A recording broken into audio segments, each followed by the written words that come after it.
can pick up a pill either by prescription or over the counter, and it cures everything. There are some pills that are sold over the counter, things like Stacker. Are these really effective, and should they be used, or any danger from these pills? The over-the-counter industry, over-the-counter pill industry, is not as tightly regulated as perhaps prescription medications. And the old dictum of no pain, no gain certainly applies to weight loss and lifestyle modification. Even prescription drugs, which are so carefully monitored, have all demonstrated that in the absence of changing behavior, individuals who take these pills are likely to be successful for a short period of time, perhaps 6 months to a year, and ultimately will regain the weight in the absence of making a change.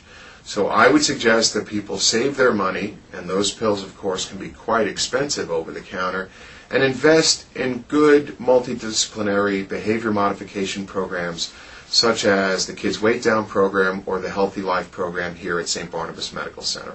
Are there any real dangers with just taking things like Stacker?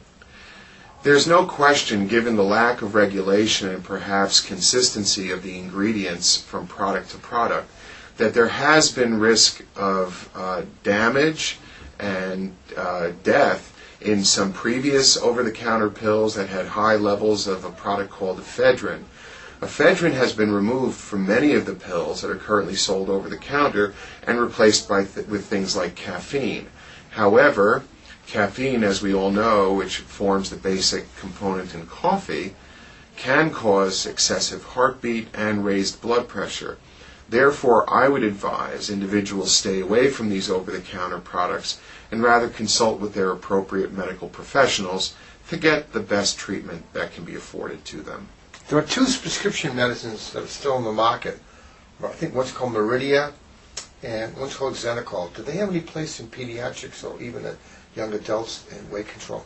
There have been 2 pivotal trials in the use of both Meridia and Xenicol in adolescents, and they were both found to be effective in short-term weight loss.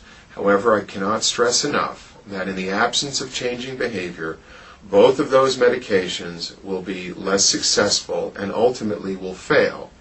It's quite clear that behavior modification is far more successful than either one of those drugs. You see all the time in TV ads for these places like Weight Watchers and whatnot. Can they be used in a program like this with some adolescents with some success? There's no question that programs like Weight Watchers can be successful, and they're based on the basic concept of behavior modification. What's lacking in programs like Weight Watchers and Jenny Craig, for example, is the appropriate medical supervision. It's quite clear to us, for example, that many of our children that we evaluate for overweight have significant medical problems that would not have been detected had they not come for an appropriate medical screening. For example, vitamin D deficiency is found in nearly 50% of the children that we see. High blood pressure. These are 2 very important complications that we see in overweight children. Sleep apnea, the difficulty in breathing at night requiring intervention. Abnormal liver tests suggesting abnormalities in the liver. So programs like Jenny Craig and Weight Watchers certainly don't afford that appropriate kind of medical screening. They do rely on the patients themselves engaging in their own behavior modification by recording what they eat, and that's an important step forward.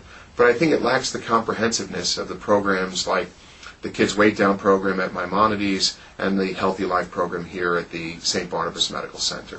Are there any